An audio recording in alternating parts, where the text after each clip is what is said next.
but I knew that if I did, I would be talked out of the decision, and that would make the environment way worse than it was. Because if I did go and I did stay, it was just going to be a miserable existence in that environment.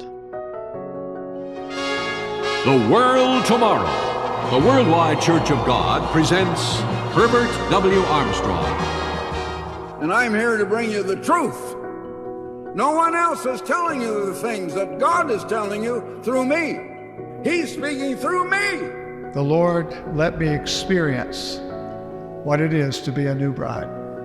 You know, I'm not worried about what I'm about to say, though it may be graphic. We're coming to the Lord, and if you can take it, beyond the veil is the chamber. That's the wedding chamber.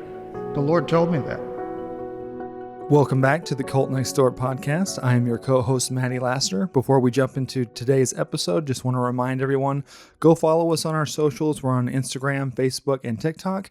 And then go follow us on your streamer of choice. So if you are listening on Apple Podcasts, go subscribe to us. If you're listening on Spotify, go follow us there so that you get updates and notifications when we have new episodes that drop. Also, want to do our Double Portion Club shout outs. First up, Chase and Shanda. Not only do they support the podcast monetarily, but they've been supporters of the podcast before we even started this a year plus ago. So huge shout out to them. And then also to David Brown. Again, not only monetarily, but David has come up and been on the podcast multiple times, and he's been a huge supporter of ours. So we're very grateful for David. If you would like to support the podcast, we have a $5 tier. We'll send you a really cool holographic Cult Next Door sticker, and you will get access to ad-free versions of the podcast. So if you listen on Spotify and you don't like the ads that are embedded there, we're going to start uploading those podcast episodes there so you can listen to them with no ad breaks, none of that stuff. Or if you want to bump it up to $10 a month, you also get the ad-free, and then you'll get the shout-outs. You'll be in the Double Portion Shout-Out Club with Chase and Shanda and David. So if you want to support the podcast, we have a couple different ways that you can do that. So just visit patreon.com/thecultnextdoorpodcast, and you can check out our memberships there. Also, a reminder for everyone listening, please go give us a rating and review wherever it is that you listen. It's really helpful in getting the podcast out there to more people. And also, we love to read these on the air. So speaking of which, I'm going to read one from DVDA. I don't know how you say that. Divda? I don't know. But they say, I grew up in the Arkansas River Valley and had no idea things like this were happening or had happened to people I know. Thank you for sharing stories and for giving a platform for others to be able to share theirs in a safe place. Keep up the great work. Thank you so much for your kind review. These are the kind of things that genuinely help Ashley and I really keep this thing going and know that it's making a difference. So without further ado, we're going to jump into Jessica's last episode. You made the decision to leave, and you tell your stepdad over the phone that you're leaving. At this point, you've not told anyone else except for, I guess, Chelsea, but within the group, you haven't told anyone else, correct? Just my stepdad. Yeah. And what happens after that? Well, that was a brief conversation, and I don't know how long. I want to say maybe a day or two. Shortly after I had that conversation with my stepdad, I got a message from Larry and pretty much just said, hey, if you come back to the church before this Sabbath, no one has to know because I haven't missed a Sabbath, so it wouldn't be suspicious kind of thing. So he's like, if you just come back now, no one else has to know, and you won't have to publicly repent in front of everyone. Because I was honest with my stepdad, and I told him why I was leaving and what I had done that made me want to leave, because I couldn't exist in both environments. I don't even know if I responded to Larry. I don't remember if I did or not. I knew, even if he didn't make me publicly repent, I knew everyone was going to know, and I was already in an impossible situation, an environment to where it's just like, no, I would rather venture out on my own, figure this out, than having to face anyone head on. Mm-hmm. So I had a thought when you were talking about the message that Dad sent you.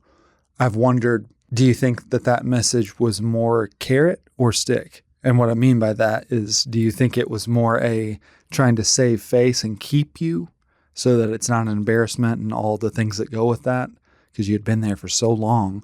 Or do you think that it was more a threat and almost saying like, you're going to come back at some point? Would be better to do it now and spare yourself the embarrassment and the shame of having to have a public repentance. What do you think about those two things?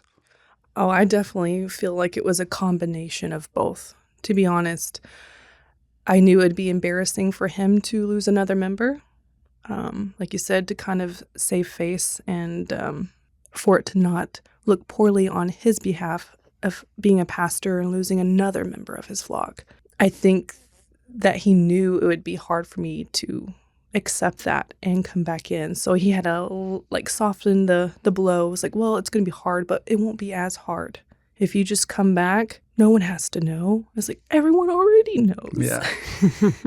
Being raised in that environment, you just know. It's like any detail of people's lives, especially if it's being talked about amongst a couple of people, it spreads like wildfire. So it's just like, I already knew that even if what he said was true, even if he said that I had to come back and I wouldn't have to do a public apology and maybe a handful of people did know, it still wouldn't have made the environment any better. So that's not the only message that you got, was it? And I don't think that the other messages you got were quite as kind, correct?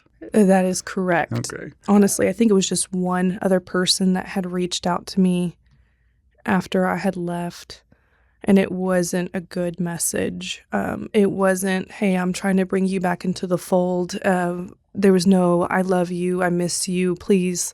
It was very cold. And if anything, it made me run even further to the hills because it's just like, it almost made me thankful that I did leave that environment. But I was sent a picture of a worship routine. It was almost like a play. Do you remember us doing those? I think it was at the Feast of Tabernacles, right? That they would have, I forget what they were called, but yeah, it was basically like no words, right? There's no speaking. It's like it's a set song. to music. Yeah. So do you know what that's called? Somebody that's listening will know, but. Well, we did a lot of flag routines to music, but this was our first, it was like a production. David Brown was one of the main people. I was in it. David was supposed to be Jesus Christ, but there's a picture of me kneeling down at what's supposed to be Jesus and him picking me up to be his bride. I was sent a screenshot of that, followed with, all fornicators will have their part in the lake of fire, but you already know that. Enjoy these passing pleasures of sin, Jess, because you will pay the ultimate price for them. Does that sound like something you would want to come back to?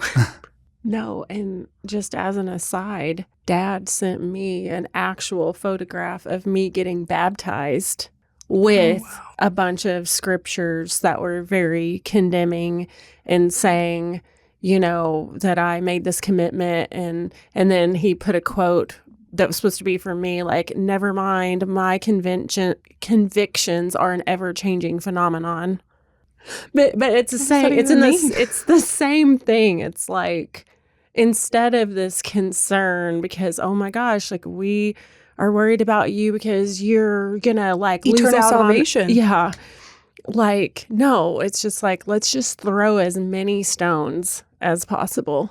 Well, and it also, I think, shame goes hand in hand to the fears of your prayers or other things that you say or do being used against you. Like, that right there is exactly what everyone's afraid of. Like, I remember I've said this before on a previous episode, but being afraid to do our Friday night out loud prayers because it had been used against me before. Like, well, you prayed such and such. So it's like, that's case in point, just on another level of like, look at this photo of you worshiping and look at you now. Yeah, what a hypocrite. Yeah, like that's supposed to convince you to come back and that this person that's talking to you wants you to come back. No, it's almost the opposite. It's like, you're gone, so I'm going to just completely sever what type of relationship we had. Like, you're gone. Bye. Here's some salt in the wound is almost what it feels like.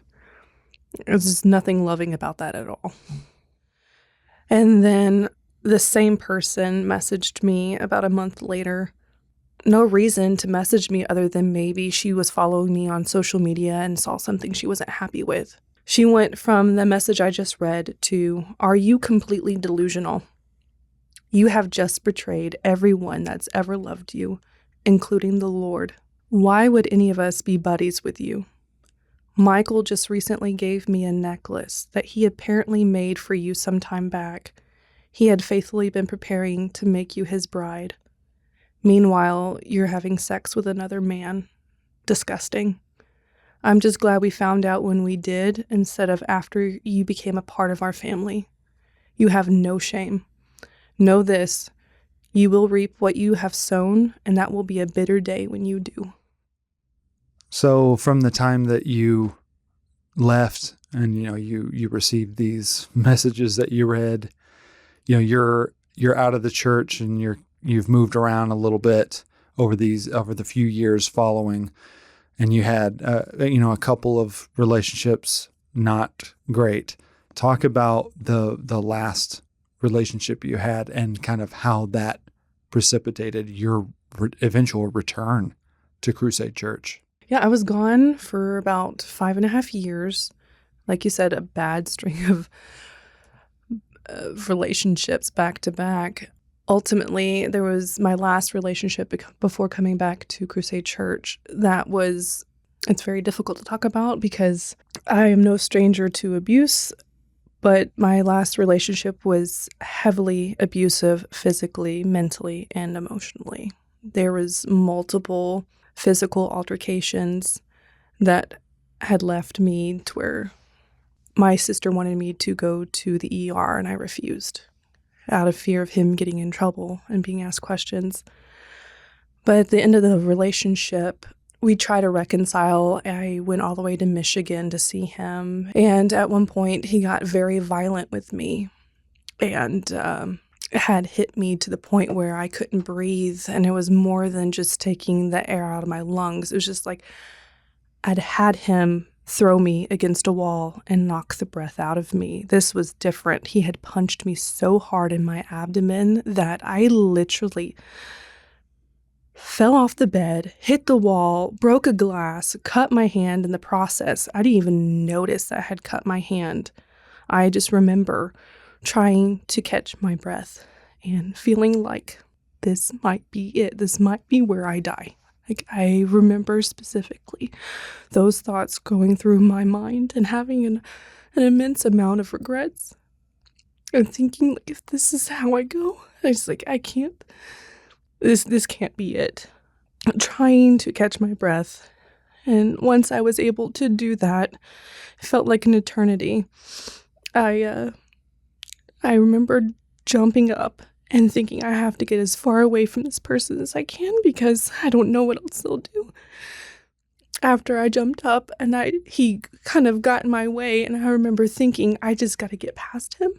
I got to get upstairs. I got to get away from him. I have to lock myself into a room. He didn't hit me again, but he was very threatening, and I remember just trying to get past him, and I was able to just slip my way through and ran upstairs. I locked myself into the bathroom, and I remember the first time since I had left Crusade Church that I had actually prayed for the first time. And for me, that was a big deal because I knew that I was living a life of sin in my mind at that time. I was like, I'm destined for hell. So I was taught that if you do pray, it's like a stench in his nostrils for unbelievers or people on their way to hell to pray. So that had weighed heavy on me for those 5.5 years, to where it's like I didn't even feel like I could even go to church because it wasn't going to be the right church. I can't go and pray because God's not going to hear my prayers. If anything, it's going to be worse than if I just don't pray at all. It was the first time I felt like I could pray because I was desperate. I was like, Father, please just get me away from here. Get me safely home. I'll do whatever it takes to make things right. Referring to my relationship with him because I recently talked to some of my friends about my time outside of Crusade Church and thinking that I was completely wild and just debauchery here and there, like all this crazy stuff. And they're like, you you weren't that wild. I was like, but for me, it seemed wild. Yeah. They're like, you were just very outgoing, very outspoken, but like Sometimes you would have even 2 beers. That's probably your idea of whole wild. beers. I would have 2 buzzballs. We're gonna go to a bar on Dixon Street. What? Wild. That is wild. Wild and crazy. Do karaoke? Oh my gosh, you want me to go to hell? The next morning, after locking myself into the room and just be like praying, I didn't get much sleep because I just didn't feel safe. He had other people staying in the home that were working night shift, so I waited until I could hear another voice in the house because I knew that if someone else was there, maybe I would be more safe than coming out when it's just him. And I was able to get out, and eventually, long story short, I came back home and I made it home safely. I remember thinking, I was like, I think God answered my prayer. Like I made it home safely. I felt like he made it impossible. My ID card, my driver's license magically disappeared while I was locked in that room. It was almost like I think he took it to prevent me from being able to go home.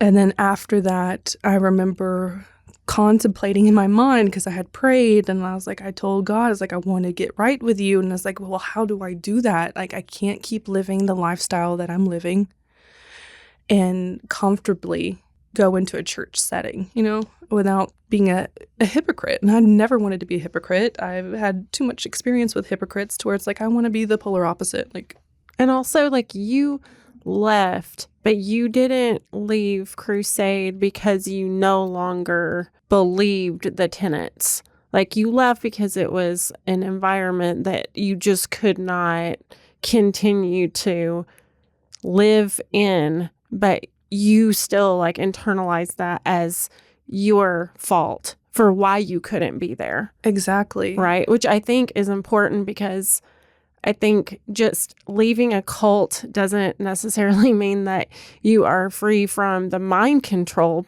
portion of it because people leave for different reasons. Yeah. So in a sense, you're still controlled by shame and guilt and fear and all of that, even though you're not even in that environment anymore. Yeah. I mean, if this tells you anything, I would rather, in my mind, this was true, leave the church believing that I'm going to hell. I would choose that over staying in that environment.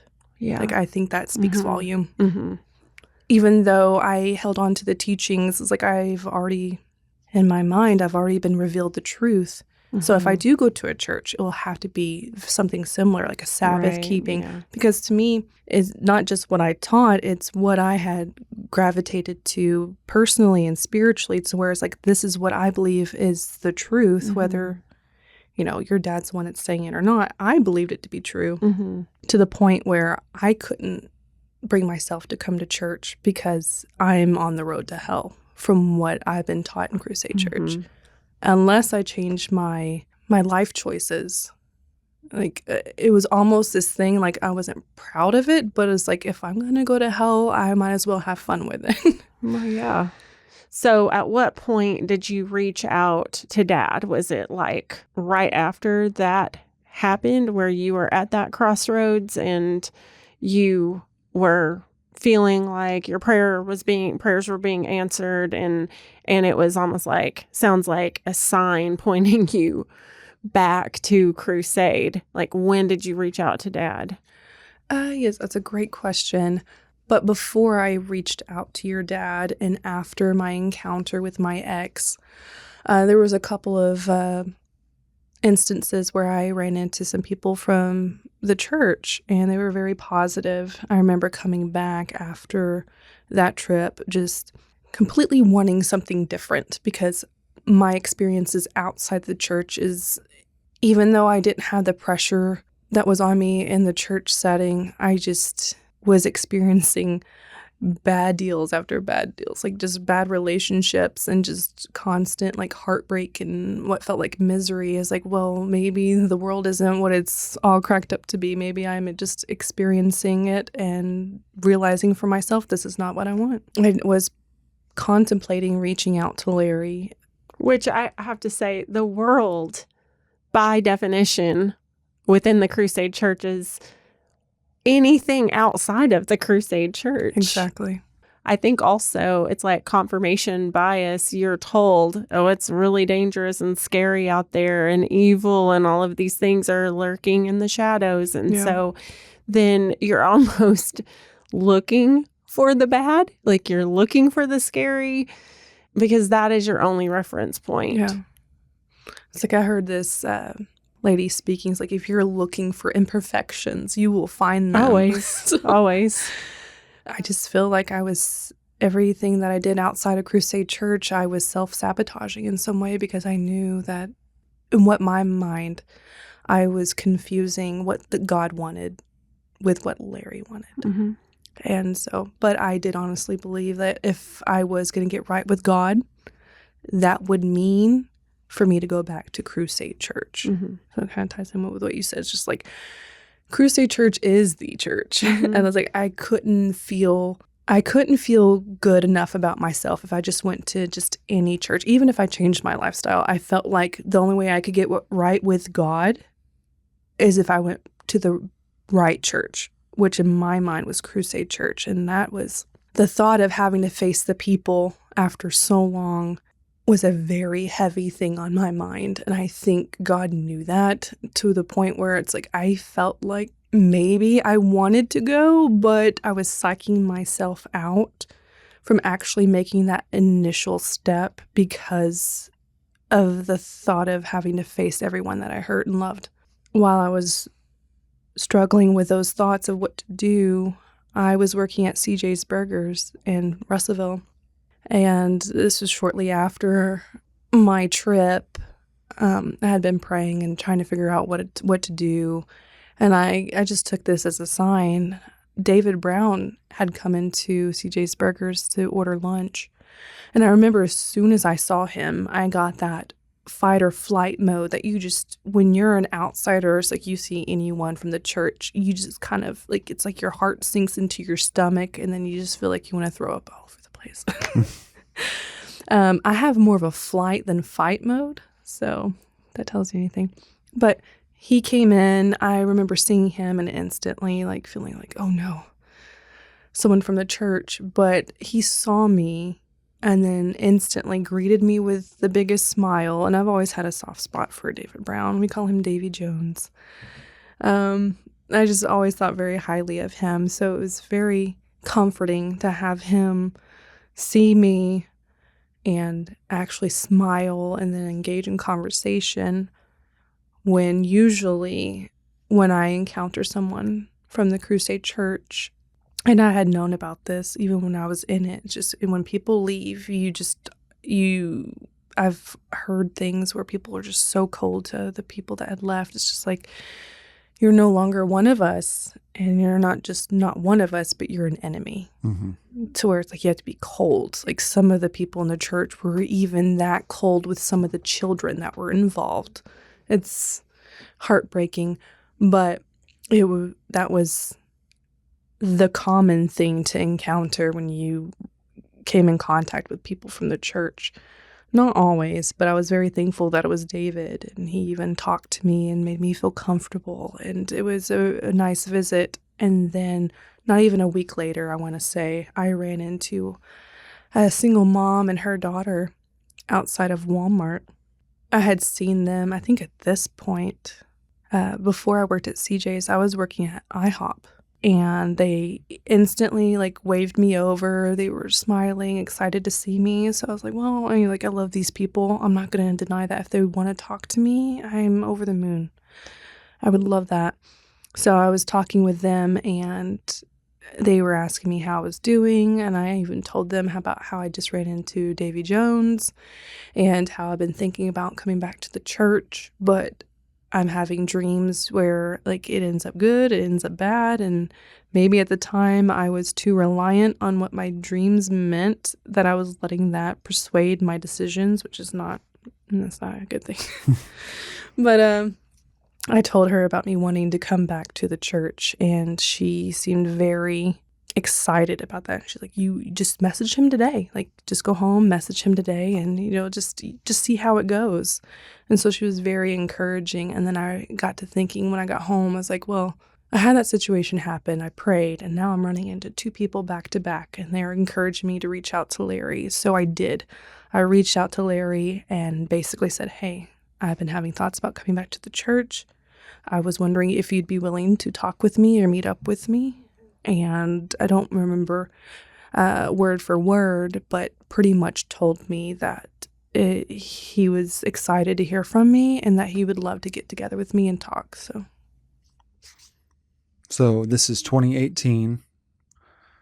April 2018, when I reached out to Larry. So you've reached out to Dad, good response. You make your way back to Crusade Church. What do you notice when you're back that's different from 5.5 years ago? Well, first of all, the thing that seemed most different off the bat was Larry telling me, almost in a bragging way, that how relaxed they are and they're not as strict as they used to be, and pretty much try to make our talk just kind of lighthearted, not getting into the hard subjects. But I did open up to him about what happened with my ex and some of the traumatic stuff that had happened. I normally wouldn't open up, but I was like, here's this man, he wants to talk to me, and I got to let him know, kind of like what I'm telling you guys, like what's led me up to this point in my life where I want to come back. And I shared some details with him that I wish I hadn't, because later on I found out that he is having, this is another red flag, that he is having these little lunch dates with Sasha's daughter, Alex.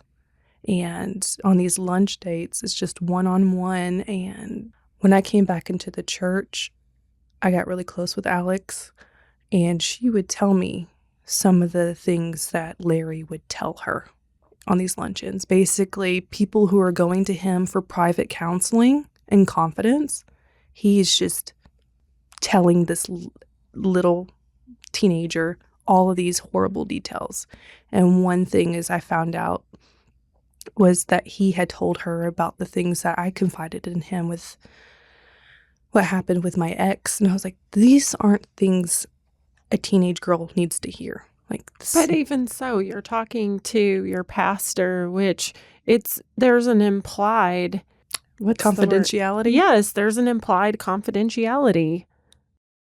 It's supposed to be that way, right? Yeah. You shouldn't have to ask, like, hey, this is in confidence. It's like you go to your therapist, you don't have to be like, no, before I tell you this, don't tell anybody, please.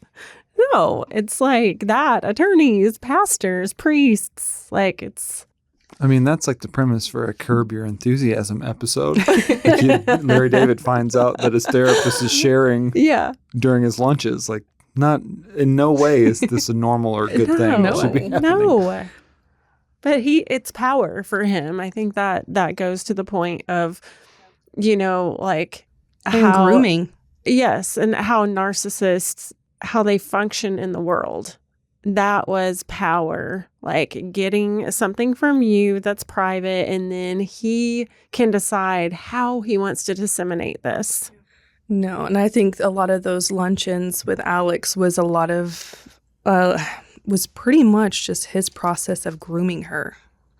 Because at this point, when I came back, that was another thing that I had noticed was Larry's dynamic with Sasha. I hadn't experienced that because I was gone for about 5.5 years. But when I came back, that was one thing that was pretty apparent, was he was very close with Sasha. And when early on got really close with Alex as well. It just became a very weird dynamic because I also had insight because I was so close with Alex that she would share with me things that was going on that she didn't share with a whole lot of people. And at this point, I don't really care to keep that to myself. She has ruined that relationship to the point where not that I don't love her or care for her, but I don't feel like I have to protect her anymore in the situation. So if I got to be real and honest, that's it. And their dynamic got really strange, but also Alex and Dad. Yes. My first red flag coming back to the church with Larry and Sasha's dynamic was finding out how much time they were spending one-on-one and being raised and knowing that's like, even if you're married, you don't put yourself in those kind of positions. It's been talked about on this podcast. Was it the Billy Graham thing where it's just like the appearance of evil is evil? So don't even put yourself in those positions to where people can even question it. To where when I came back, again, it's almost like he was bragging about how relaxed the congregation had gotten over the years. And I think it was that way because he wanted to have that dynamic with her. And then also some other red flags was shortly after I was introduced back into the church, I was told by some of the single moms that Larry was forbidding them from getting remarried because he was telling them the purpose of marriage is to have children, and you already have children, so if you get married you have to have more, but if you decide you don't want more children, I'm not going to marry you. So it was pretty much a threat. If you're not going to have more children, I'm not going to do this. But if you go outside, you know how that's not going to go over well. If you try to go get married through some other avenue and Larry doesn't give his blessing, you're pretty much out of the church. Yeah. So, with this particular story, we could go into the ins and outs of the love move, but, I know most of you listening, you've heard that from several people, and I'm sure we'll have some more that experience that, but I think you kind of get the gist of what was going on if you've been listening to the podcast. Touchy. Yeah. Lots of touchy, weird stuff. So, we could go into that, but I think honestly, it would be more interesting given just your particular insight into Sasha and Alex because you were closer with them. I think it would be more interesting rather than kind of retelling the same story of the love move while it's wild, but telling the side of the story that maybe most people in the church didn't see with that particular dynamic, which was so intertwined with the love move. Yeah, and I've heard different things here and there about his relationship with Sasha and Alex, and so much of what I've heard has been super disturbing to me. Obviously, the relationship with Sasha is disturbing. I mean, this is like Blake said, Dad was dating her. Yeah. That's what those were. Which when he said that, I remember getting chills. It's like, that's exactly what it is. It's exactly. Without labeling it. He was dating her. Yeah. There was definitely this emotional affair. That's what we know to be sure. I was also really concerned about some of the things that I heard about his relationship with Alex, who was a teenager. I know someone said, and I don't know if this was said on an episode or not, that Dad told her, no one will ever love you as much as I love you. Yes. Which is very predatory, very disturbing. And I immediately identified that as grooming. That is one example that I've heard. And I know he spent a lot of time with her. I've seen some pictures where, she's like on his lap or something. I think someone showed a picture of like an embrace, which it just really struck me as odd and made me really uncomfortable. The long staring that we've talked about with the love move, like there's a photo, I guess, probably from a screenshot of like the live stream of that happening with Dad and Alex, probably posted. But like if you were, and especially like if you're telling a young girl, like no one will ever love you as much as I love you, what is your aim? What are you doing? He's love bombing her. It's gross. It is very gross. And it's very manipulative because it's like, no, you lean on me, you look to me. I'm the only one in your world. And so I'm just curious with you having a close relationship with her and with Sasha, were there other things along those lines that you were privy to that would maybe give more understanding to what was going on between the two of them? Like you said, I had a different dynamic with Sasha and Alex before I left the church. We were very close. I've known Alex since she was, 3 years old, 4 years old. She was the one that I knew I broke her heart when I left because we were so close. Mhm. And when I came back into the church, I didn't know if I would be able to have a good relationship with either one of them because I had hurt them.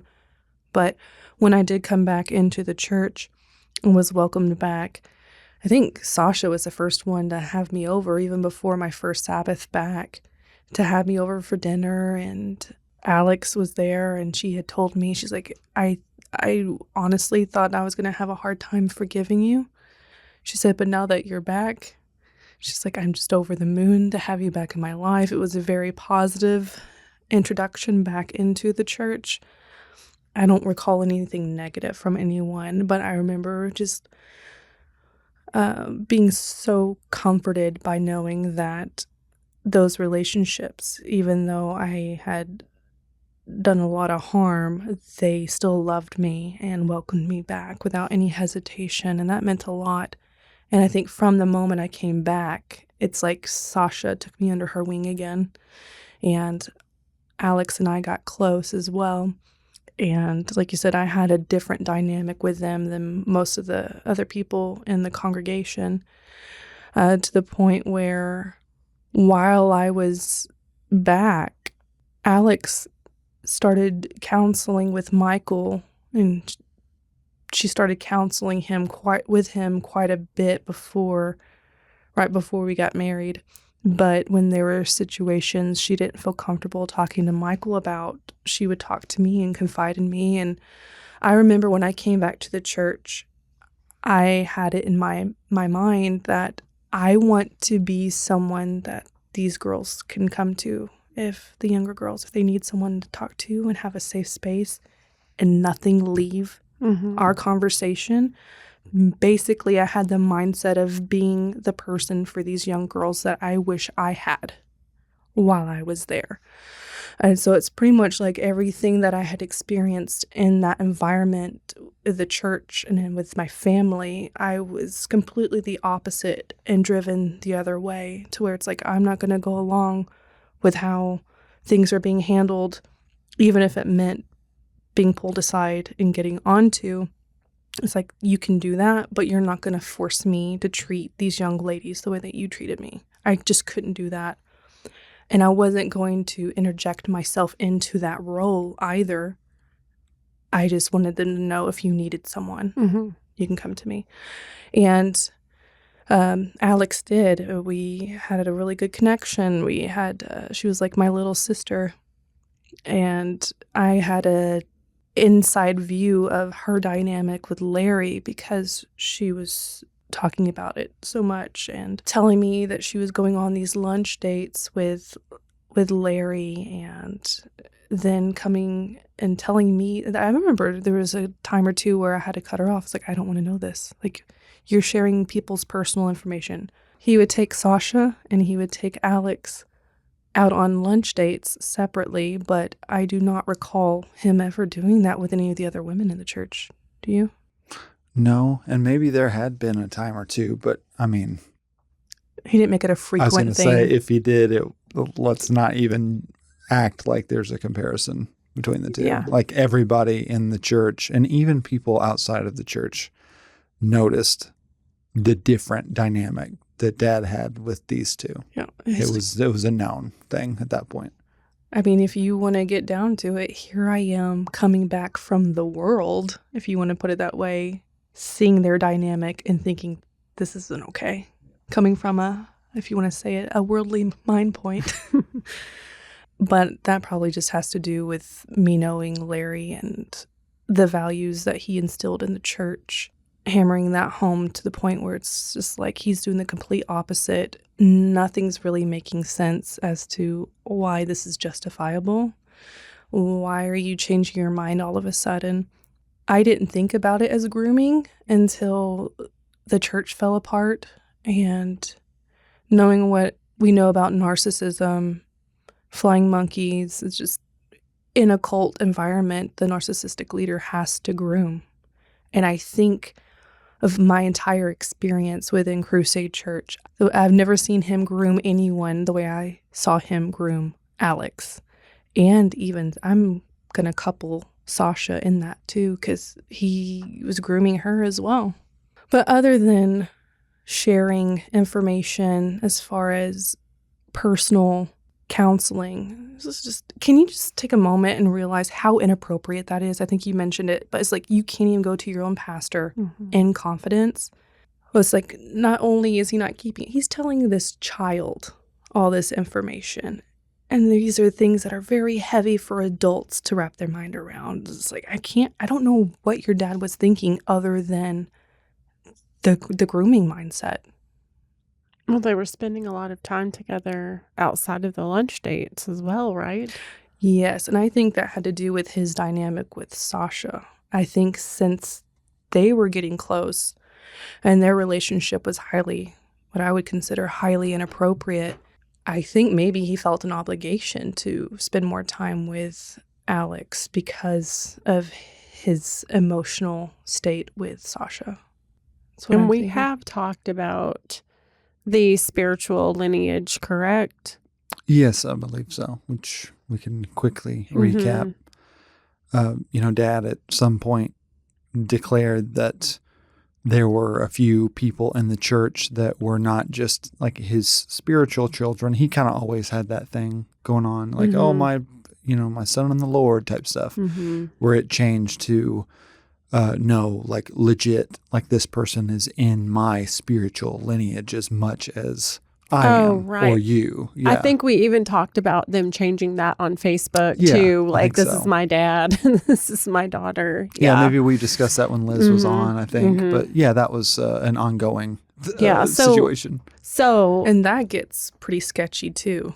So I know, like, because this is in reference to a message that he sent me in like 2021. He did justify the time he was spending with them with, well, these are my spirit. This is my spiritual family.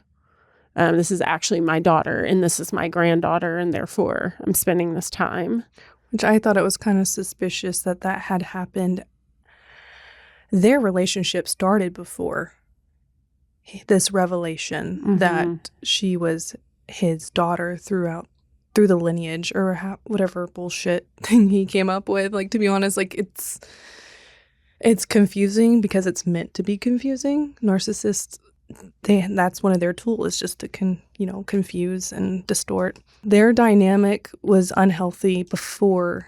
He had mentioned that Sasha was a part of his lineage after I came back. I think around the same time, there's another guy in the church. This probably was already mentioned, but he had coupled him in with that as well, saying that not only is Sasha his daughter from the Lord, it's not just a spiritual thing. He made it seem like through the bloodline. Like, lineage, that's the word I'm looking for. Like, how did he describe that? Yeah, it wasn't figurative, I guess is the best way. Like, you would think, like I was saying earlier, like, oh, my son in the Lord, like, okay, yeah, figurative, whatever, however you want to put it.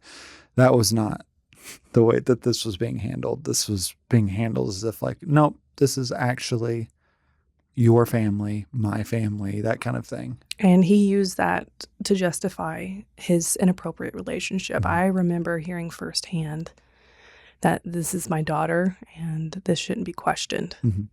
I also know through the things that Alex has told me, if Larry did really believe that this man and this woman are a part of his lineage, his actual children, Alex told me that in one of these luncheon sessions, it's going to be like a little gossip moment. Our turn. If even what she was telling me was the truth, at this point, I don't know what to believe. She told me that Larry, during one of these luncheon sessions, was trying to pair our lovable big brother in the Lord with Sasha. It's like, how does that make sense? If you're telling the entire congregation that they're brothers and sisters through your lineage, now you're trying to suggest incest, I had the same thought at the time. right? Make this make sense. Because I know she had shared that with you, but I heard that too somehow at the time.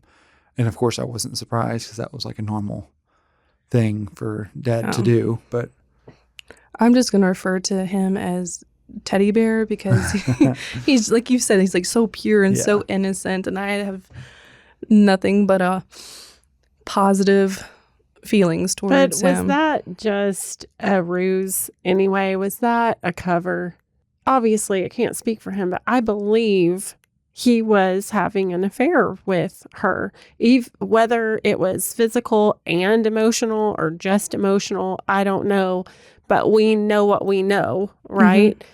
And that is an affair, in my opinion. It doesn't have to be sexual for it to be an affair. Right. Absolutely. And this was a little bit earlier on, like 2018-ish. This was before Michael and I got married in March 2020, because this was before she went very hostile towards us. Okay, yeah.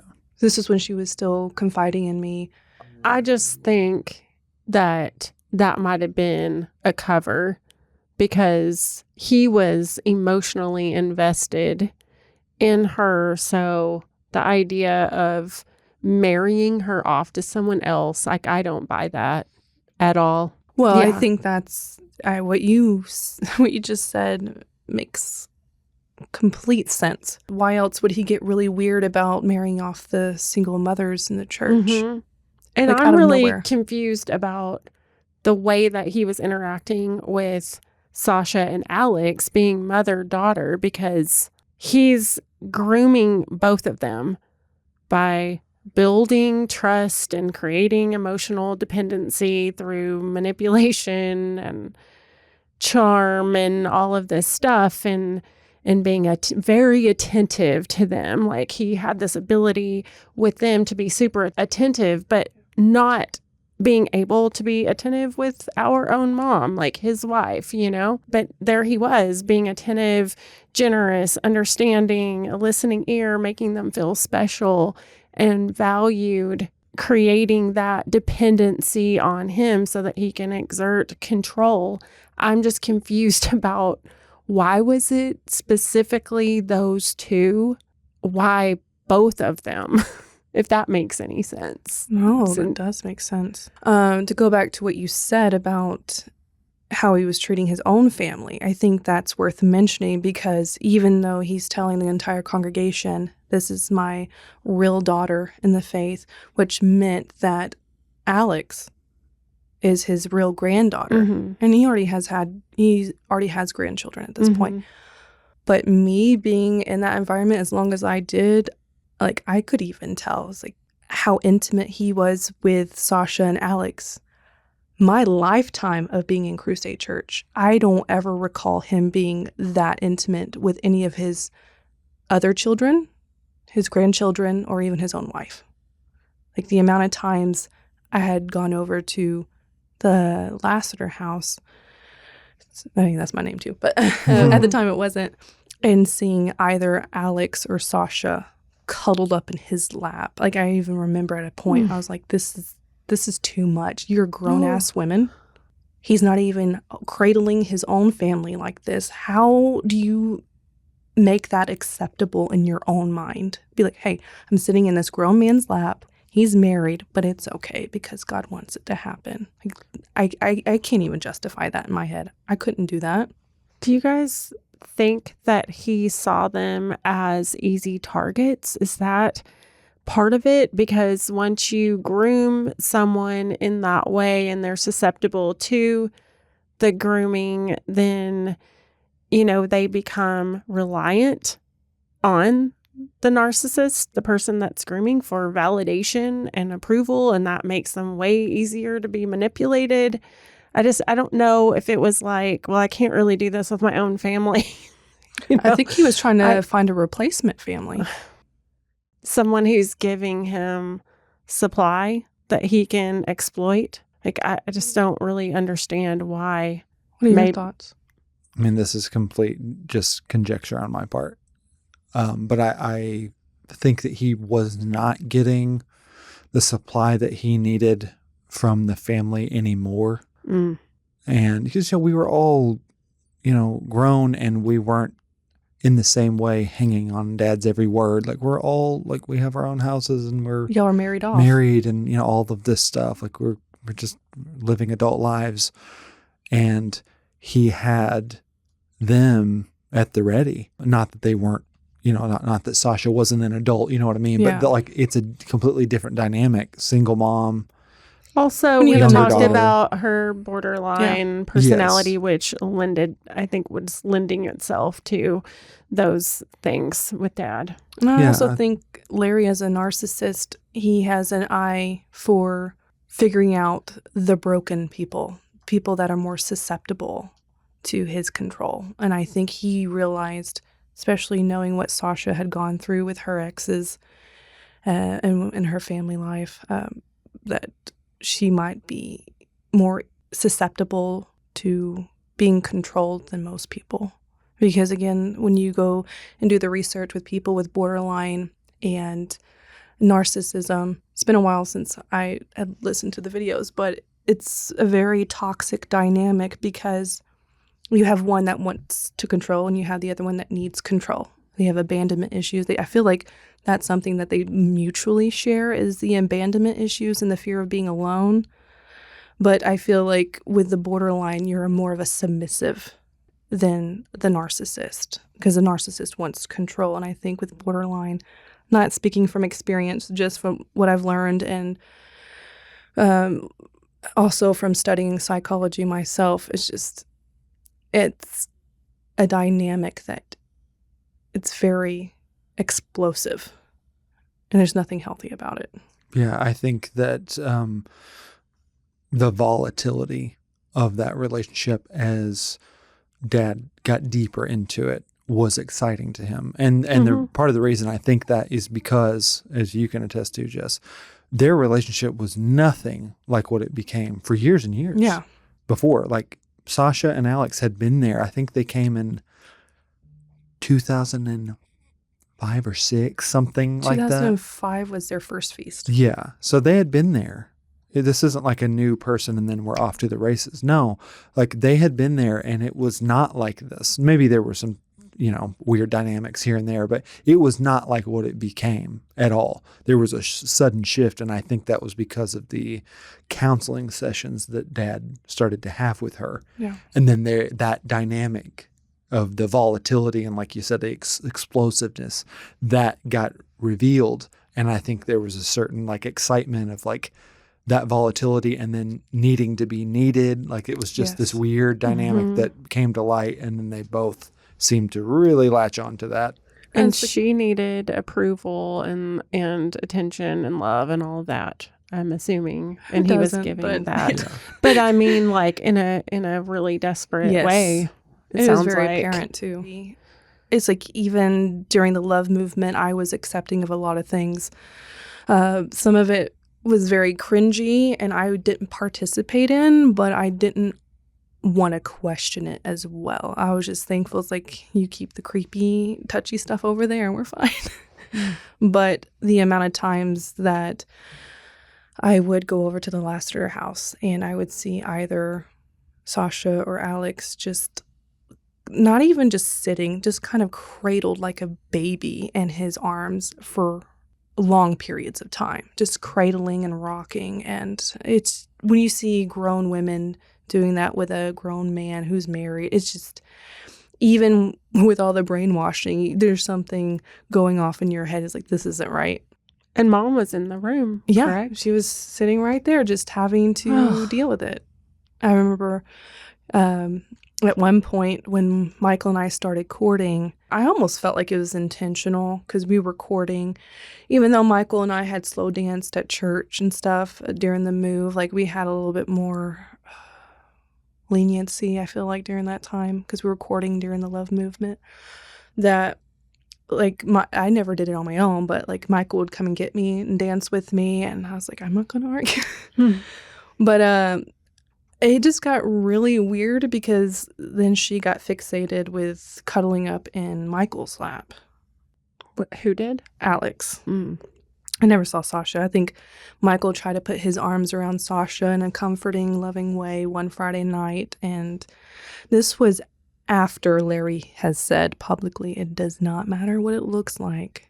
You just got to let God move. It doesn't matter what it looks like until I see you put your hands on someone I don't want you to touch. Because he got embarrassed in front of people on a Friday night because all he did was put one arm around her. Mm-hmm. He's not cradling her like a baby like Larry was. He just put one arm around her and was just having a very sweet moment. And Larry snapping at him and says, no, that's not okay. But that's Larry's gal. That's Larry's gal. He's the only one who cradles that person. This should just be my picture. I have an insight on the whole Guardians thing, too. So some of the red flags to go along with the dynamic between Sasha and Larry was the obvious love bombing and then telling Sasha that she is his personal guardian. And then that became this whole thing of, well, there's other guardians in the church. I don't know I think someone mentioned we were all guardians of purity, but then that changed because I was over at the Lasiter house. Teddy Bear was there. Sasha was there. And I was there. And he started going off on this tangent about how God is assigning specific guardians. Like Sasha was the guardian of the pathway to Zion. I don't know if you remember that. I think I've blocked it out. Yeah, but basically saying she's the guardian of the gate, of the pathway up to Zion, which meant she wouldn't be able to go up with everyone else. She was going to be forced to stay there, but it would be an honor because no one else could get through without her.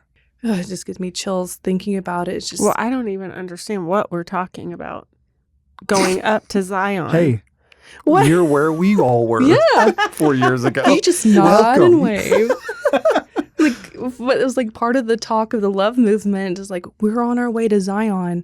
Here Sasha is. She is the guardian of that pathway. I think they called her the guardian of the pathway or the gateway. Sasha won't be able to follow suit. She has to remain at the gate.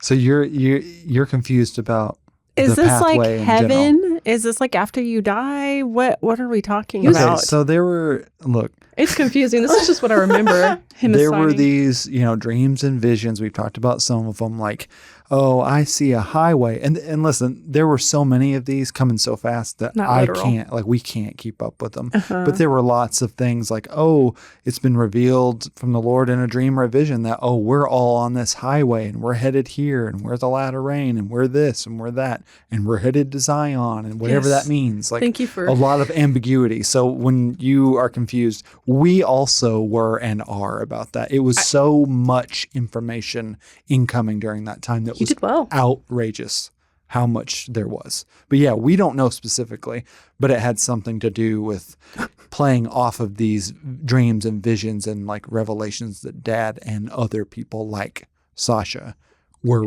gave her this important receiving. role. Not only was Sasha his personal guardian, but also she was the guardian of this so-called gateway, and you explained that very well. I could have never done that. So it's a spiritual thing, yes. and that you're all in on the this. present. Yeah, God's In the revealing present. to him all these things, not at one time, but at first he was told by God that we're all guardians, and then little by little he's being like God is revealing to him specific titles of guardianship, like Sasha is Larry's personal guardian and then also the guardian of the gateway. And then he proceeded to tell Teddy Bear that he is the guardian of purity.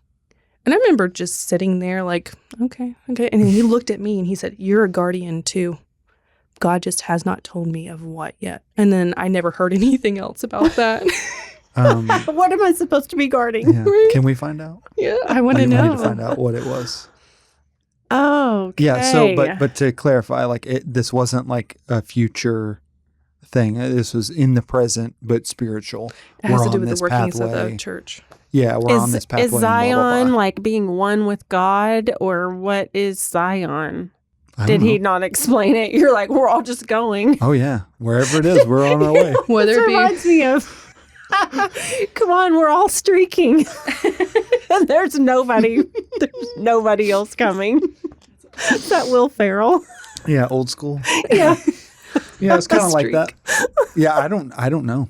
I don't think you know what it means Well, either, right? No, Like, it's yeah. like even trying to think back, a lot of it never made sense. Yeah. But I was just like, well, maybe in time God will reveal the meaning behind this, because it obviously wasn't literal because of the spiritual aspects of what he was saying. Obviously, like a new teddy bear wasn't the actual guardian of purity with everyone, but I think he was basically saying, this is your position in the church, and God has given you the honor of guarding not only your purity, but the purity of the other people in the church. Can we name this episode Guardians of the Galaxy? Guardians of the Ashley, bullshit. let's not be silly. This is serious stuff, okay? Now, what was it you were saying about? Well, I am a guardian too. Yeah. Well, I heard, and the reason I'm bringing this up is because I think this is in line with Sasha being Dad's guardian. Mhm. And we talked about this too, Matt, like recently, but I can't remember who said this. I wonder if you know something about Dad being killed by the devil, and then Sasha, as the guardian, is going to raise him from the dead like 3 days later. Like she's going to like Yeah. lay over the top of him and somehow breathe life back into him. Do you know anything about that? I don't know much more than what you've talked about, but I do remember once that dream became public, Larry pretty much telling Sasha that this is God telling me that you're my guardian, who knows what that meant, but she took that very seriously to a point where it made me uncomfortable, because anytime that he was going through, whether it's a Meniere's episode, who knows even if it was Meniere's, but he was missing a lot of church there because of his ailment or whatever.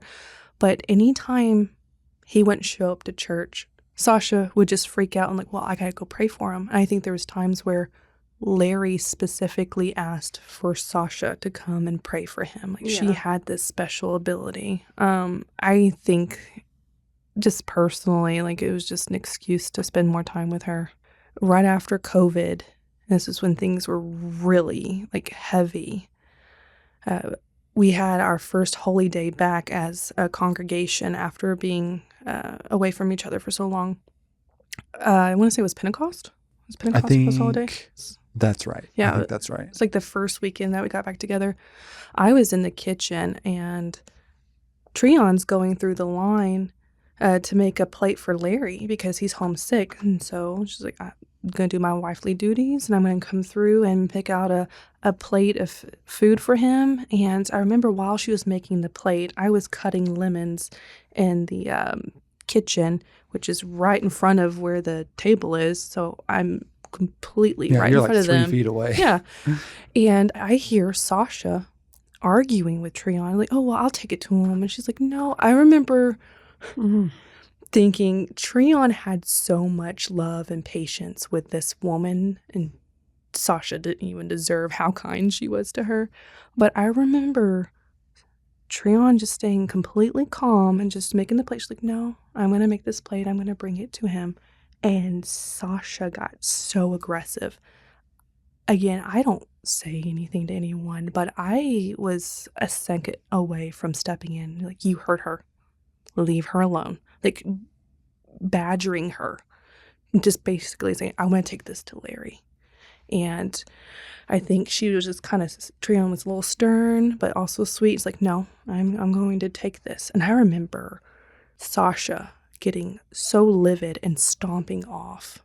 And I remember thinking, I'm glad she left. That way I didn't have to say anything. But I remember witnessing that.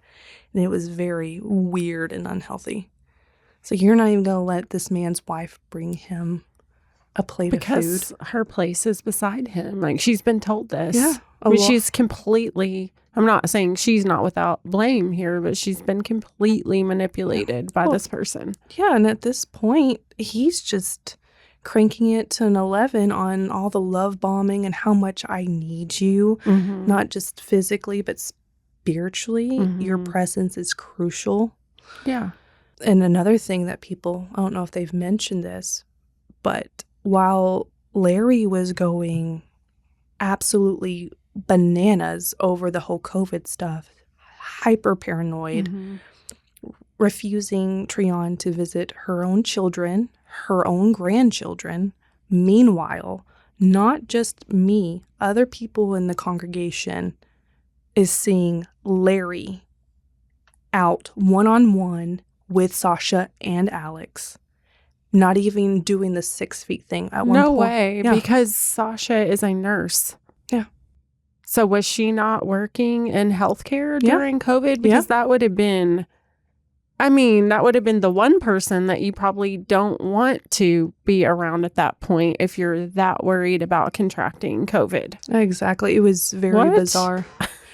But again, I remember I received messages from several of the women in the church saying that they went out to the lake and they stumbled upon them hanging out, not even keeping the 6-foot distance. So I did just not know that was kind of a crazy insight as far as how controlling he was with Treon, refusing to let her see her own grandchildren. Meanwhile, here he is just doing whatever he wants to do. So I had mentioned, and I think maybe a couple other people had also mentioned previously on the podcast about noticing things with Dad and Sasha at the church. As I said before, I, did the video and the audio at the church. So I would go there during the week. I had my guitar amps and my guitars there. That's where I kept them. So if I wanted to go play, I had to go to the church, and it wasn't far from where I lived. So no big deal, but I was there a good bit. So I saw, the changes to the pastor's layer, as we called it, as that kind of changed over this love move and pre-love move period. Yeah. I talked about like there are new locks on doors and there are windows that are covered. Oh, and there's a futon now. And then seeing, Dad's car and Sasha's car there at the same time, with both doors locked, seemingly, that kind of thing. Like, so there's some of those things that you saw. I know that you were a big part of like the church cleaning crew at that point. Did you see some of these same things? Yes. And to touch on just for a moment what you mentioned, I don't think it was coincidental that all these changes were happening during this love movement. Looking back, I feel like it was very intentional. But yeah, I had my own experiences. Like you said, I was a big part of, helping clean the church. And then one of the ladies that was the admin for the cleaning schedule, she left and then passed that on to me as a responsibility. So I was spending a lot of time at the church, even if it's just to make sure that things got cleaned. And I did encounter situations where I would go to clean, and part of the cleaning process is you want to clean every room, including the Lasiter layer. Well, that made my job very hard because, like you had mentioned, I had witnessed it as well, where I would show up at the church. I would see Larry's and Sasha's vehicle a lot of the times, and then it's usually parked outside of his office and not in the parking lot. I remember it being very odd because cleaning the church, it takes time. And I don't recall those moments where I'd see their vehicles. I would not see them. I would not hear them. And when I would even go in there to clean the Lasiter, his office, it would be locked and no one would answer the door. So I thought that was a red flag. It's like, I know your vehicles are here. I have to clean. And here I am. I think I only tried to knock once or twice, but once I didn't get any feedback, like no one saying anything, no one opening the door, I was like, okay, well, maybe they just don't want to be disturbed, kind of thing. I saw the evolution of his office changing as well, as far as, going in there to clean it and, noticing that now there's a futon in here. And also I don't think there was ever locks on the doors either until the end. Like, I think that's when he put locks on it. And it was like, it makes sense. Like, this is his office, and there's money from tithes and offerings. There's valuable things in here too as well, I assume. So it didn't seem too much of a red flag until I had found out that the only people with the copy of the keys to the office was Sasha and Larry. That was very weird to me. I was like, why are these the only two people that have a key to this office? And also, why am I not seeing them? Why am I not hearing them? And sometimes when I would leave, I wouldn't see or hear them, but their vehicles would be gone. So obviously they left through the back door, which, I mean, that again, all these little individual things don't necessarily seem bad until you just have the bigger picture. When you kind of step outside and look at all these things as one collective, that's when you're like, this is not okay. Well, as the things piled up, they began to lose the benefit of the doubt to the point where there was no benefit anymore. You know what I mean? Like, if there's one of these things, they could explain it away, and maybe it's something that makes perfect sense. You know, like you said, like, oh, we need a lock on the door because, you know, we have tithes and offerings that I leave in a bag in the desk, and I don't want to risk somebody whatever it is, like any individual thing. But then you start adding all of these up, and then the dynamic that was being created in the church, like, that's a huge thing. Like, not to, don't want it to be brushed aside. Like, those things, as they piled up, that was huge for so many people. Yeah. In the way that the church fell apart, these things were huge for them, adding up to what we saw as a pattern. Well, one of the ladies that I had mentioned, one of the single moms that left and gave me the responsibility of being the admin of the church cleaning schedule, which I didn't mind doing. But one of the reasons why she left, her and another lady in the church actually confronted your dad about the relationship with him and Sasha. One of them asked Michael to be a witness because they didn't trust your dad. And they didn't feel safe to the point where they asked Michael to be there with them and for them. And it went over just like you would expect. He instantly justified it because he's like, this is my daughter. So if she's my daughter, how can it be inappropriate? This is what God wants. And pretty much you can't argue with that. It's like, this is why I'm coming to you, because I think this is inappropriate, and completely dismissing it. It's like, well, it's not, because she's my daughter, and this is what God is allowing to happen. And pretty much, if you have any issues with it, you have issues with the Lord, kind of thing, and what he's doing in the church at that time. So we've got the locked doors at the church and that changing. Yeah. But we were also seeing some of the inappropriate physical contact at church too, on Friday nights especially, but every time we were there as a group. Like, you're seeing this, and not just with Dad and Sasha and Alex, but it was that was the vibe of the church, as we've talked about with the Love Move. What are what's maybe something that you saw that stuck out to you as far as Dad and Sasha goes, that was just like out in the open? Well, it was pretty obvious that your dad gravitated towards Sasha and Alex more than he did anyone else in the congregation. The amount of times I would see him slow dancing with them. I think he tried to make it to where it wasn't as obvious, and he would dance with other people here and there, but it was pretty obvious that those were his go-to people. He didn't even do that with his own family that I recall. But also there was one Friday worship during the Love movement, and this was when it was getting really sexualized, as far as the Love movement talking about, or the Love Move.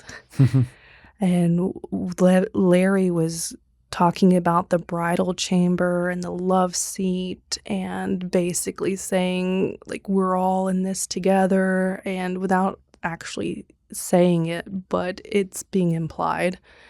Because when you're talking like that, and then you're also going around to the women and doing the heavy petting and the caressing of the face, One thing that stood out to me that I hadn't seen him do with any of the other women was he sat down like he was praying at one of the pews right next to Sasha, and he had his hand on her thigh.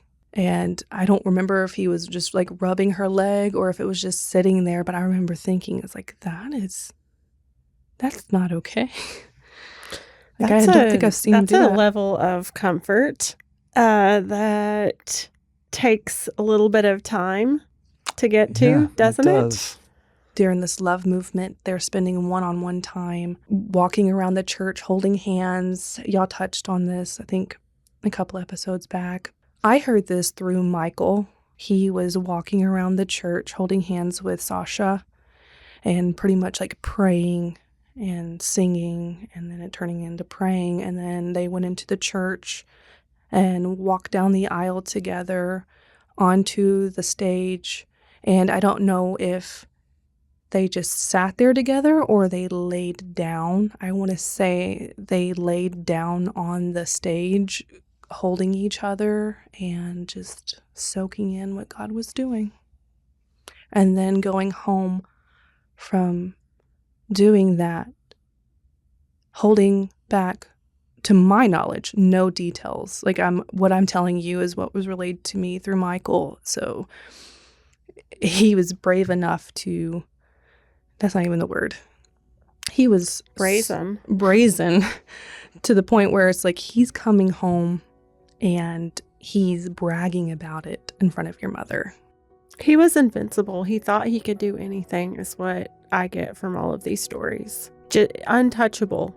At least he thought he was. Well, when you weaponize God in the scriptures, it's easier to do. It's easier to be brave and bold and then, like we've reckless. Talked about before, he flew too close to the sun. If you like this episode of The Cult Next Door, please leave us a positive review and rating on Apple Podcasts, Spotify, or wherever you listen. And don't forget to subscribe to be notified of new episodes.